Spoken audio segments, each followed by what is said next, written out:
Hari Jumat 23 Februari 2024 kemarin seharusnya diperingati sebagai Hari Internasional Menentang Perundungan atau International Stand Up to Bullying Day. Namun ironis, hari yang bertujuan menciptakan empati dan mengakhiri perundungan serta pelecehan dinodai oleh sebuah aksi perundungan di sekolah elit yang terjadi beberapa waktu lalu dan melibatkan sejumlah anak pesohor di tanah air. Aksi perundungan senior terhadap junior di Binus School Serpong, Tangerang Selatan, Banten terungkap ke publik setelah viral di media sosial pada Senin 19 Februari lalu.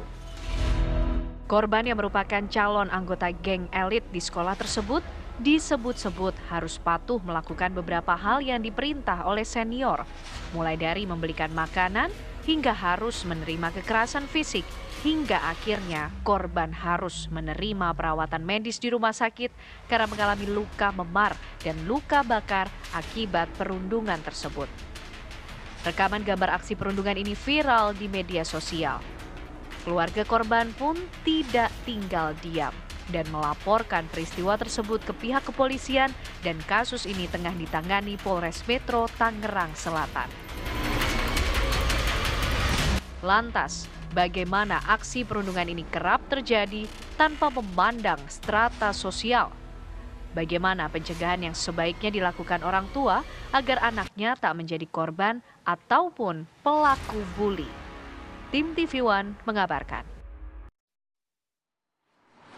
Ya pemirsa, memang kasus perundungan yang terjadi di salah satu sekolah swasta di Tangerang Selatan, Banten ini memang menjadi sorotan publik. Tapi tentu kita tahu bersama ini bukan kasus yang pertama kali terjadi, karena kita tahu bersama juga bahwa perundungan ini sering terjadi salah satunya di fasilitas-fasilitas pendidikan. Nah ini kita lihat terlebih dahulu grafis yang kami akan tampilkan untuk Anda di layar kaca. Sementara kita juga ingin melihat sebenarnya bagaimana upaya konkret yang bisa dilakukan untuk menekan hal ini pemirsa.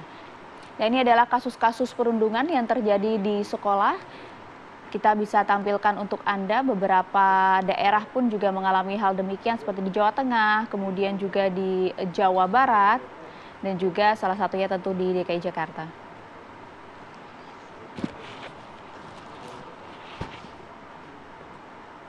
Dari jumlah kasus perundungan ini memperlihatkan pemirsa bahwa hal tersebut kerap terjadi di fasilitas pendidikan dan tentu ini kita sama-sama ambil peran untuk bisa mengantisipasi hal ini agar tidak terulang kembali. Harapannya seperti itu. Nanti kita akan bahas bersama-sama dengan sejumlah narasumber kami.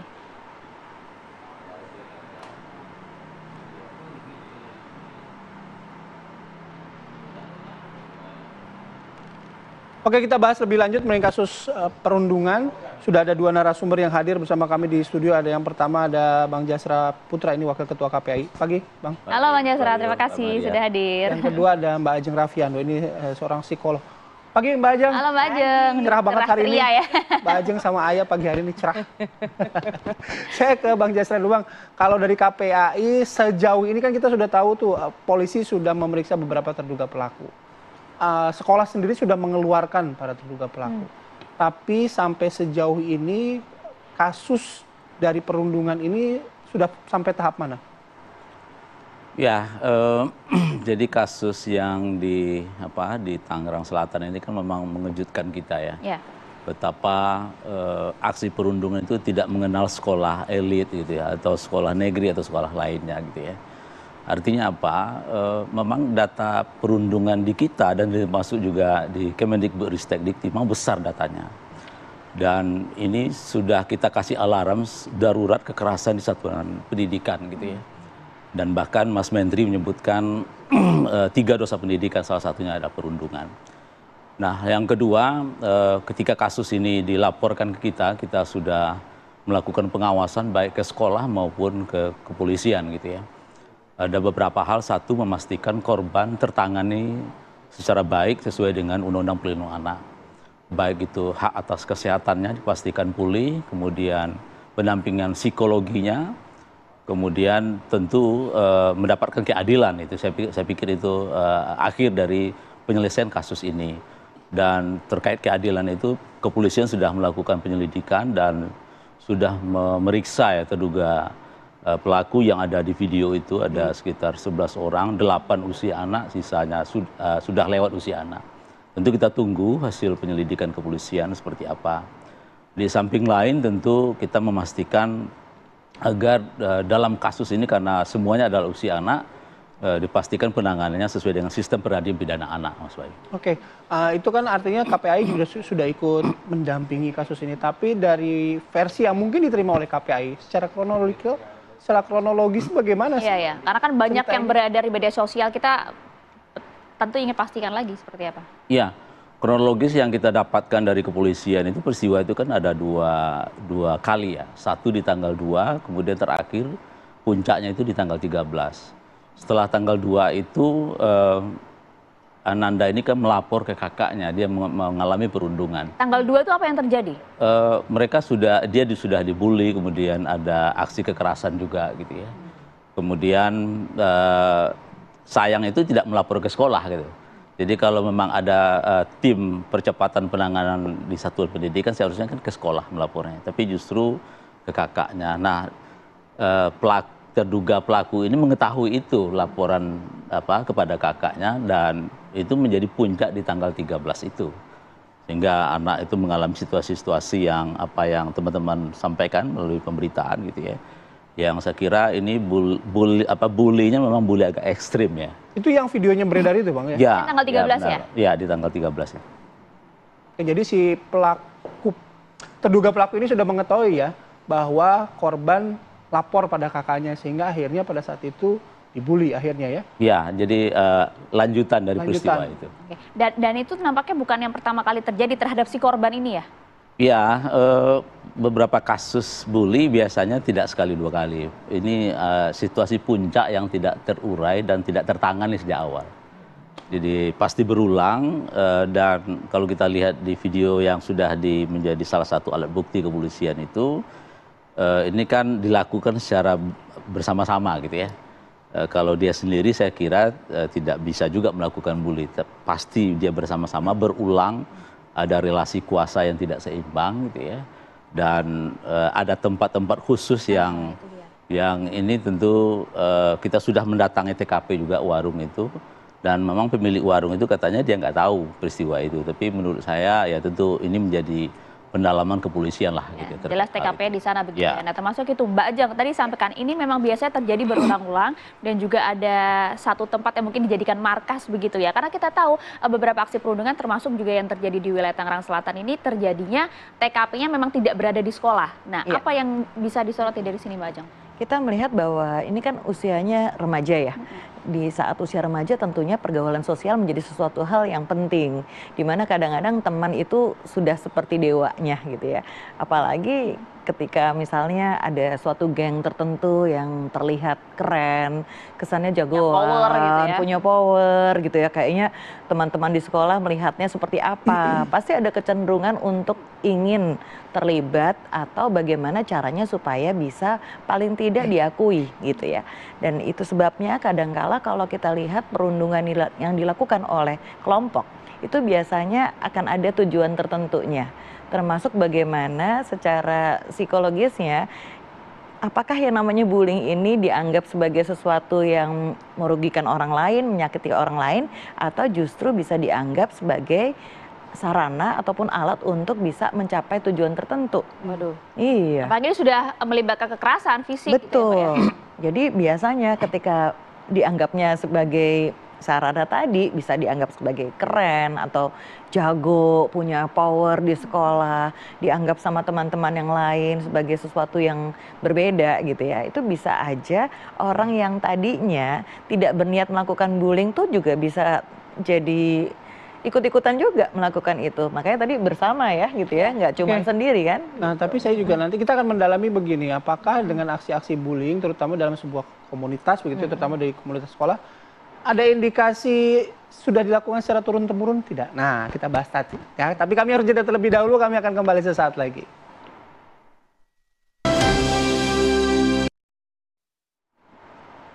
Oke, kita ngobrol lagi dengan dua narasumber. Mbak Ajeng, kalau kita bicara soal perundungan lagi-lagi, apakah ini ada faktor turun-temurun nggak ya? Kita bicara ada tradisi nggak sih yang kayak gini nih? Iya. Kalau di kasus ini kan informasinya seperti itu tuh Mbak. Iya, bisa saja terjadi dan biasanya kan kalau sudah ada tradisi turun-temurun itu akan ada kondisi di mana si anak merasa bahwa itu hal yang wajar dong, Ya, gitu ya, kan? ya. Karena udah biasa terjadi di gengnya tadi. Menambah kekebalan ya. Iya, kemudian belum lagi rasa solidaritas, kemudian rasa bahwa ya kalau nggak melakukan itu tandanya nggak loyal, nggak setia nih sama perkumpulan temannya tadi gitu.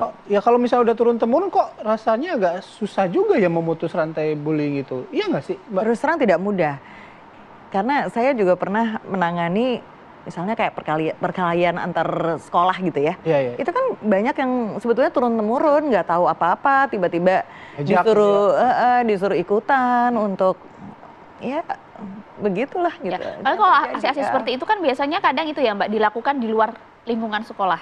Biasanya memang dilakukan di luar lingkungan sekolah. Nah, jadi pihak sekolah tuh harusnya seperti apa bersikapnya? Kalau menurut saya sebetulnya memang edukasi terkait bullying, bagaimana menanamkan empati, kasih sayang, bagaimana menangani konflik di dalam diri, manajemen pengelolaan emosi, itu yang perlu terus-menerus dikomunikasikan, bagaimana menanamkan kepada anak-anak sejak usia dini bahwa yang namanya bullying itu seharusnya tidak terjadi, bahkan dari tingkatan SD, dari ya udah gitu. Jadi memang terbentuk sampai akhirnya mereka nanti remaja dan dewasa. Jadi memang harus sejak dini, bukan hanya kemudian pada saat SMA saja baru diberikan ya. Itu udah Nggak harus kalau kayak gitu ya. sulit karena kan biasanya kalau sudah SMA, SMP bahkan itu kan pergaulan menjadi salah satu hal yang sangat krusial buat mereka. Kayaknya orang tua baik pun biasanya juga bisa kecolongan tuh gitu ya. Kayaknya di rumah baik-baik aja, nggak ada masalah gitu. Tapi ketika di dalam pergaulan bisa saja anaknya menjadi orang yang berbeda. Ya demikian Kak Bang Jasrah, bahwa kemudian sebenarnya pihak sekolah pun juga harus ambil sikap, terlebih lagi ini mungkin dilakukan oleh kelompok-kelompok yang tadi disampaikan oleh Bayu ya, turun-temurun gitu dilakukan di sekolah. Ya, jadi kita melihatnya kan kasus perundungan ini kan Tripusat Pendidikan harus dikuatkan gitu ya. Karena kalau kita lihat waktu anak itu ada 24 jam, misalnya ada di rumah, kemudian di masyarakat dan ada di sekolah gitu ya. Nah, ketiga waktu anak ini kan harus ada yang bertanggung jawab gitu ya. Dan sekolah ya harus melihat lebih jauh. Jadi ketika anak itu masuk ke sekolah itu harus dipastikan riwayat masa lalunya, sekolah masa lalunya, dan juga melihat profil keluarga gitu ya. Karena tentu sekolah tidak bisa sendirian menjalankan proses pendidikan ini gitu ya. Nah, maka kita melihat kalau isu besarnya sebetulnya isu pengasuhan gitu. Karena keluarga kita ini kan beragam. Faktor pendidikan, soal pergaulan lingkungannya, kemudian ekonomi dan seterusnya. Dan oleh sebab itu kita tentu berharap ya bully ini datanya turun dan penanganannya cepat.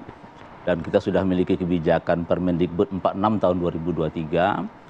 Dan di situ mewajibkan tim penanganan pencegahan kekerasan di satuan pendidikan gitu ya. Tapi tim ini tidak sekedar tim, harus dilatih, punya kepekaan, kemudian punya ruang tempat pengaduan yang aman dan nyaman, mengerti dengan referral system gitu ya.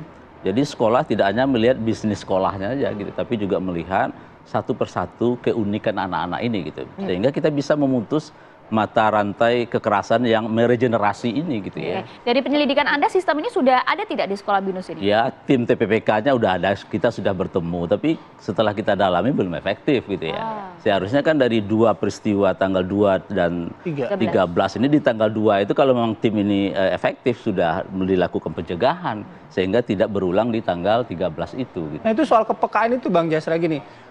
Katakanlah itu sekolah memang SMA gitu ya. Kan bayangan saya guru-guru kan atau setidaknya tim sekolah pasti sudah tahu lah ada gosip-gosip, ada geng ini, ada geng ini, ada geng ini yang saling berseteru atau mungkin punya permasalahan. Nah, soal kepekaan itulah dilatih. Apakah memang harus ada satuan khusus yang benar-benar kayak mungkin patroli ke sekitar sekolah, mana mungkin cari tempat-tempat yang bisa dijadikan tempat nongkrong dan menajamkan kepekaan itu tuh gimana gitu Bang Jasra? Karena kan meskipun di luar lingkungan sekolah ya itu loh. Iya, sebetulnya kan mendeteknya mudah ya. Di dalam satu kelas itu paling 1 biang bully itu. 1 atau 2 lah gitu ya. Dan itu mulai mungkin bully verbal, itu kan udah kelihatan ya. Nah, saya kira disitulah wali kelas untuk memiliki kepekaan dan menyelesaikan dan mengurai persoalan itu. Karena kalau dia biarkan, dia mengajak orang sekampung gitu ya dibully. Jadi bully ini penyakit menular juga gitu ya. Nah itu satu hal. Nah kemudian yang kedua, tim PPK yang dibentuk ini memang harus dilatih gitu ya. Karena di Permendikbud ini kan kalau yang lama itu belum terlalu detail apa disebut dengan perundung. Kalau sekarang itu udah detail, verbal itu seperti apa jenis-jenisnya, fisik itu seperti apa gitu ya. Kemudian bagaimana penanganannya, bagaimana mencegahnya gitu ya. Dan ini harus dilatih gitu. Tidak hanya guru itu tugasnya untuk memberikan kewajiban menyampaikan pembelajaran di kurikulum saja gitu ya. Tapi juga melihat bahwa anak yang berada di kelas itu situasinya sangat unik dengan keluarga yang beragam, maka potensi-potensi kecil apapun ya, biasanya kan kita kan menormalisasikan itu bully verbal gitu ya. Wah itu biasa saja, itu kan candaan antar anak gitu ya. Nah ini yang harus yang harus didetek dari awal sehingga kita bisa ya katakanlah kalau memang butuh pendampingan psikologi atau guru BK yang ada di sana ya segera dilakukan. Karena itu potensi sebenarnya kan? Iya, mulainya dari sana sebetulnya gitu ya. Dan bahkan lebih silent lagi kan melalui media sosial. Kalau guru mau berteman dengan anak ya berteman di media sosialnya, maka akan tahu apa yang terjadi dan interaksi dengan Satu siapa. lagi, dalam kerangka aturan yang tadi Bang Jasra sampaikan, sejauh mana orang tua boleh mengakses informasi kondisi di kelas lah katanya. Ini saya orang tua nih, gitu. Iya, saya orang tua gitu. Tapi kan penting juga bagi orang tua untuk mengetahui bagaimana kondisi atau ekosistem tempat anak-anak kami belajar gitu. Nah. Iya, hari ini kan dengan teknologi yang ada kan mudah sebetulnya mengakses itu ya. Dan bahkan ada perkumpulan grup WhatsApp orang tua gitu ya. Saya kira itu yang harus didiskusikan gitu ya. Dan bully ini kan atau perundungan ini kan hambatan terkait proses pendidikan. Kalau anak itu nggak senang, nggak semangat, kemudian dia takut datang ke sekolah, ini kan hambatan ya. Yang itu bisa dialami oleh anak yang lain dan bahkan satu kelas itu bisa menjadi problem jadinya. Nah makanya kalau ada satu atau dua anak itu segera ditangani, panggil orang tua, ada guru BK gitu diurai, apakah problemnya itu ada di rumah ya harus selesaikannya di rumah gitu. Komunikasi rumah juga dipastikan bagaimana pengasuhannya, kelekatan, kehangatan, pola komunikasinya gitu ya. Kalau problemnya adalah relasi antar pertemanan ya harus diselesaikan juga gitu. Jadi saya kira kalau ini bisa kita bergerak bersama gitu ya. Karena kan kalau kita bicara pendidikan itu kan bukan hanya soal daftar kurikulum gitu ya. Tapi bagaimana melihat lebih utuh dari kehidupan anak itu di rumah, di masyarakat dan termasuk juga di sekolah gitu Mas. Satu lagi Mbak Ajeng, narasi yang kita dengar gitu di medsos lah minimal bahwa korban ini adalah yang dilabeli problematik begitu ya. Tapi kan seproblematik orang bukan tindakan normal juga untuk menghukum dengan cara seperti tetap itu. Tetap tidak membedakan tindakan kekerasannya. Gimana ya untuk mentreatment fenomena seperti itu? Ya ini sekarang kayak main buka-bukaan ya. Iya betul. Yang ini seperti apa, anaknya, korbannya, pelakunya bagaimana gitu. Kalau menurut saya sih sebetulnya memang kita perlu menyadari bahwa apapun alasannya, tidak berarti bahwa kekerasan itu dibenarkan. Jadi ketika kita sebagai orang tua juga menanamkan itu kepada anak-anak kita, memberikan pola parenting yang sesuai dengan apa yang seharusnya, sehingga jangan lupa orang tua kan menjadi contoh. Kita sebagai teladan di rumah, ketika kita melakukan sesuatu hal dan ternyata itu sebenarnya bullying juga ya, verbal. Kita kan suka bercanda nih sama anak-anak kita yang tanpa disadari bisa saja itu mengarah ke bullying loh. Langsung flashback ya Pak? Langsung flashback. Langsung loh. Kadang-kadang bercanda, maksud hati itu bercanda, tapi belum tentu buat si anak, dari point of view anak, itu dia merasa nyaman dengan hal tersebut. Bisa saja dia jadi merasa, oh ya, orang tua saya aja begitu ya udah gitu. Dan kemudian dijadikan hal yang wajar begitu ya. Gitu. Karena kan orang tua biasanya kan kadang-kadang ngerasa itu cuma bercanda aja gitu. Padahal itu bisa berdampak kepada self esteem anak, kepada self confidence anak, bagaimana nanti dia menerapkan apa yang dia lihat dalam kehidupan keluarga sehari-hari kepada pertemanannya dia gitu.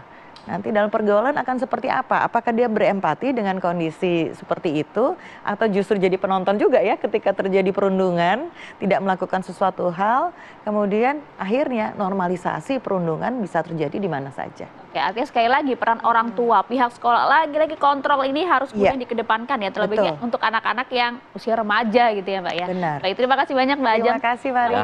Terima kasih banyak Maria. atas waktunya di Terima Apa kasih, Kabar Bayu. Indonesia pagi Belajar hari jadi ini. orang tua ya. Iya nih, ngeri-ngeri sedap nih. Aduh. Oke, sekali lagi Mbak Ajeng, makasih Bang Jasra juga terima kasih. Kami jeda ya, nanti kami kembali dengan isu utama juga di Apa Kabar Indonesia Pagi kali ini mengenai ada wacana hak angket ya usai pelaksanaan Pilpres 2024. Sesaat lagi di Apa Kabar Indonesia Pagi.